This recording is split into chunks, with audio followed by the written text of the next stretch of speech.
Hi everyone, it's me B, and I'm on today to do my final video of the Modern Witch Tarot. Okay, so I've had this tarot deck now for 3 weeks today exactly, and I've really been enjoying using it. I've used this deck consistently for those 3 weeks. So I used this deck for the last 2 weeks of an Instagram challenge that I was doing in September, and that challenge was titled Tarot for Growth September, and it was hosted by Bojo Witch. So if you want to see some of these cards in that challenge, I suggest that you go to my Instagram page, which is titled Akali Sunflower. I also used this deck for several personal readings as well. So for example, when I met up with Job from the Blue Sick Tarot channel, I used this deck to do personal readings with him. I also went to a beauty show in September, and I used this deck to do 3 personal readings there. And I've also used this deck to read with 2 of my personal friends. Okay, so I've actually given this deck a name, and I like to name some of my decks, not all of them, but some of them, because it helps me to connect and bond to the deck more. So I usually choose a name from the energy that I get from the deck. And in this case, for this deck, I've named this deck Fantasia. And my reasons for naming this deck Fantasia is firstly because Fantasia is a Greek name and it means imagination. And this deck has really been tapping into my imagination. And secondly as well, Fantasia is a piece of music that is not written in the traditional or fixed form. And I see this deck as a fantastic deck. And although it was inspired by a traditional deck, it has some modern take to it. I also kind of relate tarot in general to like learning music, because it requires a lot of imagination and inspiration to kind of like relate the stories that you see and feel in the cards. And I also relate the stories that I see and feel to actual song titles that I like. So this deck has also kind of like inspired me to do a music journal, or a music tarot journal, which I will share with you guys if I ever get to complete it. Okay, so everyone who buys the Modern Witch Tarot from Illuminal 11 will receive this velvet bag. So whether you buy the standard deck or the special edition deck, it comes with this lovely velvet bag with MW for Modern Witch. It's also got this wreath around it, which is very similar to the wreath, as you can see on the actual box. Okay, so let's open this deck and just let you know how I feel. So it's quite a tight fit, but I've got a feeling that the more I use this bag, the looser it will become. Okay, so let's start off with the book. Okay, so it came with this kind of like hard, kind of pocket-sized guidebook, which to me is just like it's more like a little white book, but in a hardback format. And I like the fact that this book is hardback because it makes it more durable, you know, and it's not prone to ripping like a little white book would. And I also love the modern interpretations as well in this guidebook. But the only thing that I wasn't comfortable with was the actual size of the print. Very small to very small to read.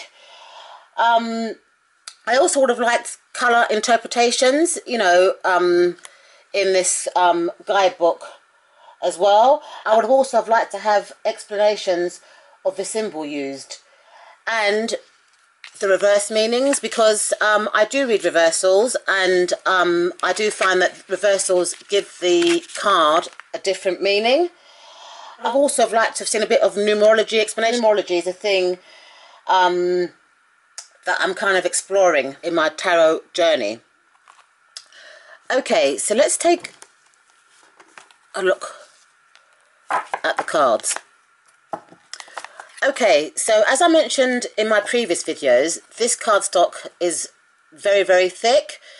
I've got medium-sized hands, so I didn't have an issue with shuffling the cards. But I do feel that someone that's got smaller hands may find this deck difficult to shuffle. And also the cardstock is very, very thick. So I also feel as well that if you're a riffle shuffler, you might also have a few issues shuffling this deck. But as an overhand shuffler, I found this deck the perfect deck to shuffle. When I first started shuffling this deck, I did find it quite stiff, but over the weeks as I've been using it, it's actually shuffling quite well, so the cards have actually kicked in, so it is a really good deck to shuffle. As I also mentioned in one of my previous videos, the deck backs are reversible, but I would have liked it if they had used the similar backs to what they used for the Lunar Soul, which I call Luna deck, because as you can see, this one is the upright position. So if I turn the card round, you can see it's the upright position, and the darker colour is the reverse position, which is that. So that will give me, as the reader, an idea whether the card was reversed or upright. So I wish they had continued that kind of design on the modern day witch tarot. Now, what I like about this deck is that it's a modern kind of feel to the Rider-Waite-Smith deck. So for example, I see it as a 2019 version of the 1910 deck. You know, the archetypes are relatable to modern day life.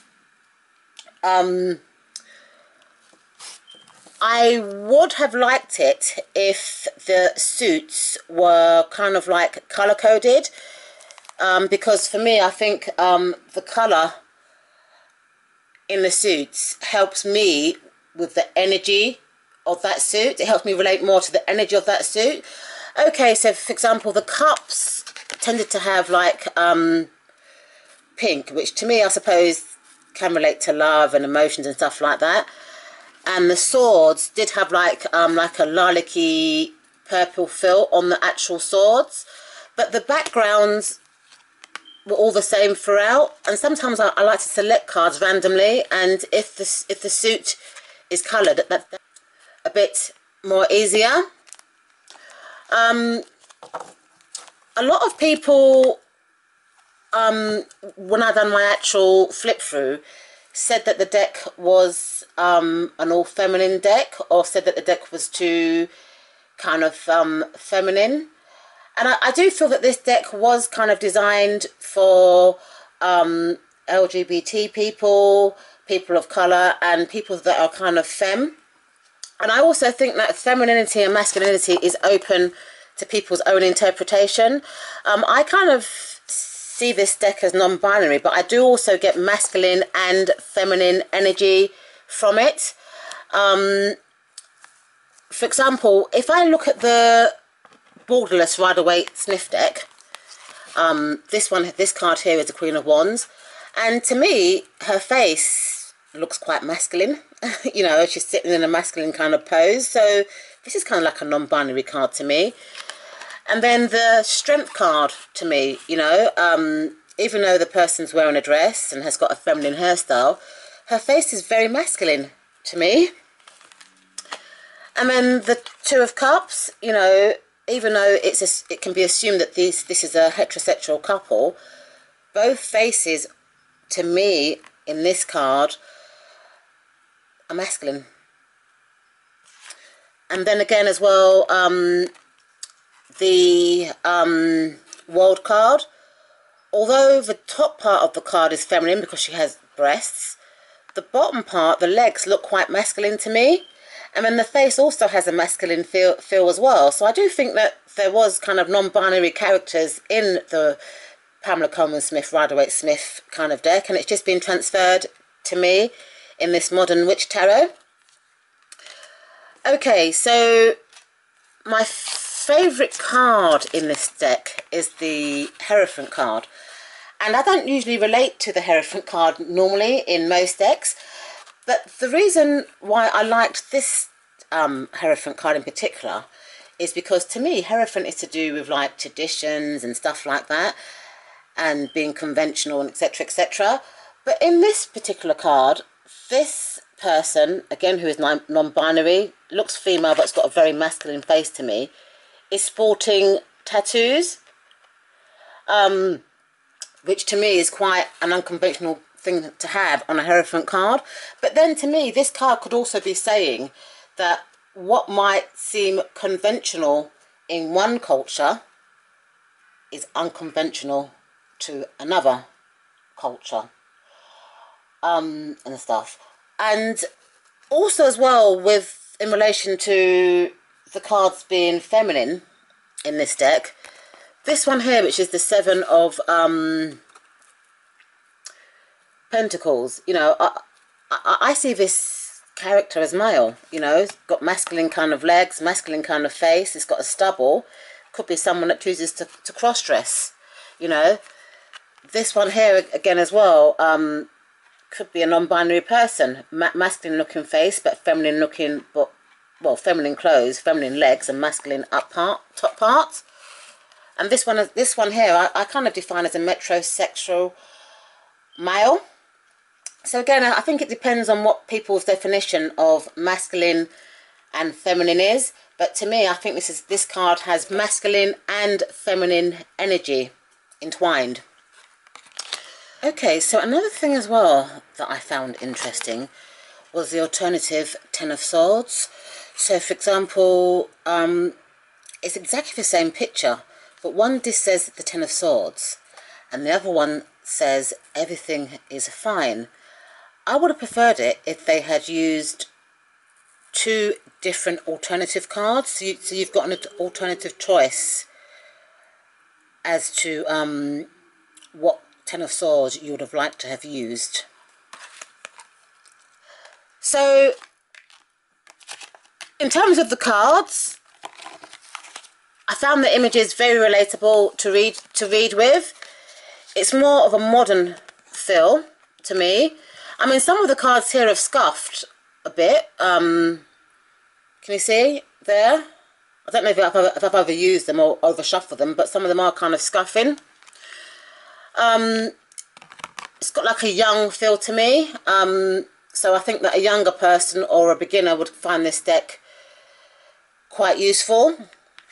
I like the fact that the people are wearing modern clothing, but then again, it's quite a young kind of fashion as well. When I done my deck interview spread video, I kind of got the cards kind of related to me that this deck could be kind of like a blunt deck and say it as it is deck. And every reading that I've done with this deck, it's had jumpers. And the first jumper card has always been vital to the question of the querent. So it is a very direct deck. That's all I can say about this deck so far. I mean, it's given me excellent readings. I find the scenes easy to interpret. I did sleep with this deck under my pillow for the first few days just to connect with it. I wrapped it up in a silk scarf. But overall, it's a wonderful deck. So if you are a Rider-Waite-Smith head or a Rider-Waite-Smith person, but you don't actually like the images of the Rider-Waite-Smith deck, you might find them too out of touch or too out of century, this would be the perfect deck. It's modern, it's relatable, it's diverse, you know, in terms of it embraces body sizes, body shapes, age, gender. The only thing that I didn't see in this deck was people with abilities. But apart from that, it's a very diverse deck. And I would like to thank Luminal 11 for giving me this opportunity to work with this deck and review it. Thank you so much for watching, and I'll see you in my next video. Bye!